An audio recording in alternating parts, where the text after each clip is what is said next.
تو کھوسا صاحب کے خیر یہ بات سمجھ میں نہیں آئی، اس کے بعد بھی انہوں نے باہر نکل کے بھی بہت زیادہ واویلا کیا قاضی صاحب کے خلاف کہ مار دیا، یہ قاضی صاحب نے ہمیں مروا دیا، ہم جو ہے وہ مقابلہ کریں گے، عوام کے اندر مقابلہ کریں گے. ٹو فولڈ جو ہے نا جی، یہ دو دھاری تلوار ہے جس کے ساتھ یہ کھیل رہے ہیں. ایک تو یہ کہ قاضی فائز عیسیٰ صاحب کو گدھا کیا جائے، دوسرا اس سے بینیفٹ یہ ڈرا کر رہے ہیں کہ لوگوں کے اندر میسج یہ کنوے کیا جائے کہ چیف جسٹس بھی ہمارے خلاف ہو گیا. اور الیکشن کی آمد سے پہلے آپ کو پتہ ہے کہ بڑوں کو سیاسی پارٹیاں جو ہیں وہ نشانہ بناتی ہیں. تو قاضی فائز عیسیٰ جو ہیں وہ پہلے سے ایک پنچنگ بیگ تھے، اور اب تیسری دفعہ پھر ان کو پنچنگ بیگ بنایا گیا اور ان کو اسٹیبلشمنٹ کا آدمی کہا گیا ہے. اور میں آپ کو بتا دوں قاضی فائز عیسیٰ صاحب اس طرح ہیں جیسے water and oil doesn't mix with establishment, کیونکہ ڈسے ہوئے ہیں اسٹیبلشمنٹ. فیض صاحب نے جو کیا ان کے ساتھ وہ سب کے سامنے.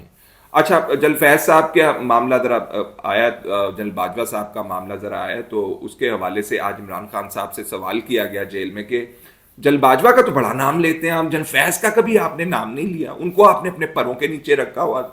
تو عمران خان صاحب نے جان بچائی اپنی، کہہ کے تو آرڈر تو باجوہ ہی دیتا تھا نا، اگر فیض کچھ میرے خلاف کر دیتا تھا یا پارٹی کے خلاف کرتا تھا تو پھر کیا ہو گیا، اوپر سے فیصلہ آتا تھا. اچھا اب یہ ایک ملاقات ہے جی الیکشنز کے حوالے سے جو میں آپ کو کہہ رہا تھا کہ بریف کروں گا، اس کے اندر بھی باجوہ صاحب اور جنرل فیض صاحب کے حوالے سے فوج کے اس بڑے افسر سے پوچھا گیا کہ یہ کیا ہو رہا تھا عمران پروجیکٹ کے حوالے سے. وہ میں آپ کو ابھی بتاتا ہوں، لیکن میں نے اس سے پہلے آپ کو بتانا یہ ہے کہ یہ جو تمام تر معاملات ہیں الیکشنز کے حوالے سے، اس کے اوپر بہت زیادہ ابھی بھی شکوک و شبہات، مباحثہ، بحث جو ہے وہ ہو رہی ہے. ابھی 2 دن پہلے میں ایک ملاقات کے اندر تھے جہاں جرنلسٹ بھی تھے اور آسمہ شیرازی صاحبہ تھیں، اعزاز سید صاحب تھے، ابصار عالم صاحب تھے، عمر چیمہ صاحب تھے. تو وہاں پہ گفتگو ہو رہی تھی تو اعزاز صاحب کہہ رہے تھے کہ یار آج میں جس شخصیت سے مل کے آیا ہوں اس کے بعد تو مجھے لگ رہا ہے الیکشن نہیں ہو رہا. تو ہم نے ان کو دلاسا دیا اعزاز سید صاحب کو، ہم نے کہا کہ دیکھیے یہ بعض دفعہ جان بوجھ کے بھی خاص جو لوگ ہوتے ہیں وہ یہ اس طرح کی میسیجنگ کرتے ہیں کنفیوژن پھیلانے کے لیے. Elections are on track. تو وہ سینٹ کے اندر بھی آج وہ جو دلاور خان صاحب جو ہیں جنہوں نے الیکشن کے التوا کے لیے قرارداد ڈالی ہوئی تھی، وہ بھی آج سنجرانی صاحب سے پوچھ رہے تھے کیا ہوا ہماری درخواست کا، بتائیے، ہم نے کہا تھا کہ ہم نے تو بڑی جمہوریت کے حق میں قرارداد دی تھی اور وہ قرارداد یہ تھی کہ الیکشن نہ کروائے جائیں. تو اس کے اوپر الیکشن کمیشن نے جواب دیا. الیکشن کمیشن نے کہا ہے کہ جی الیکشن اپنے ٹائم کے اوپر ہوں گے، کر لو جو تسی کرنا.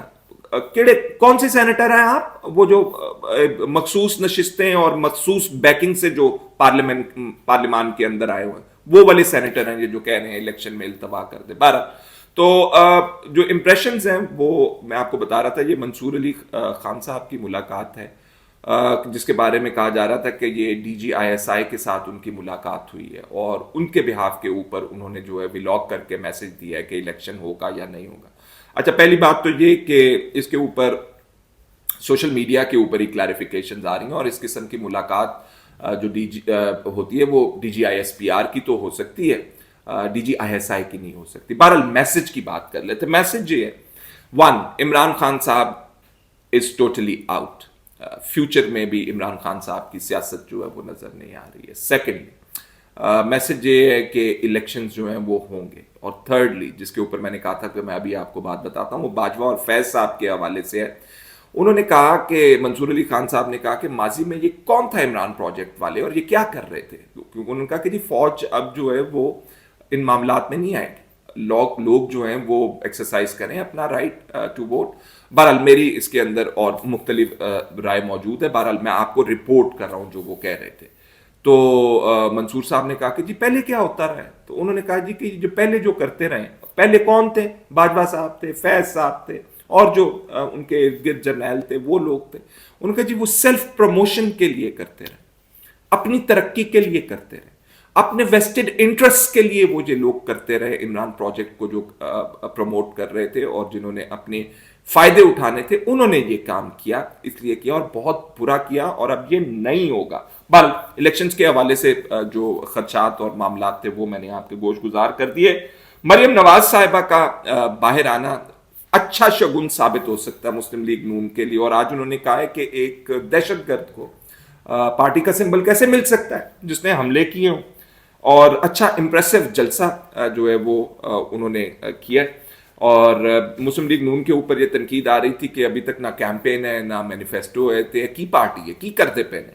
تو اس میں کوئی انہوں نے 30 کے قریب کمیٹیاں بنائی ہوئی تھیں جنہوں نے مینیفیسٹو جو ہے لے ڈاؤن کرنا تھا پارٹی کا, وہ ہوا ہے.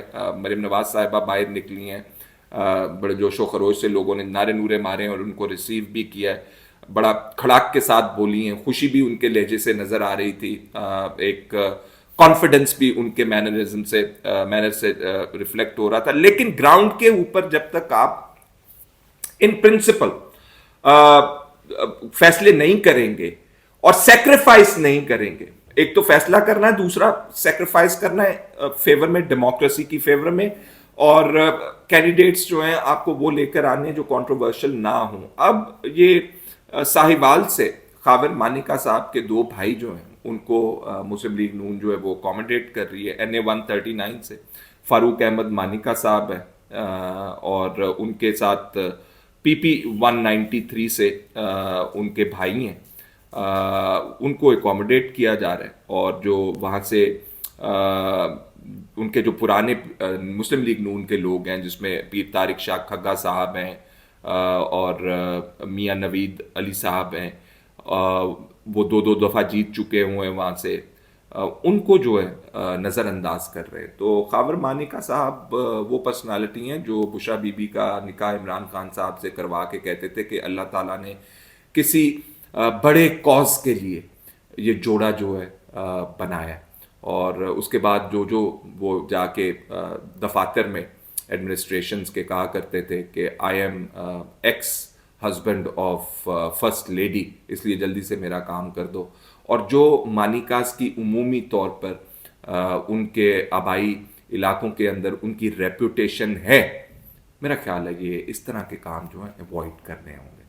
فی الحال اتنا ہی جی, اجازت دیجیے, اللہ حافظ.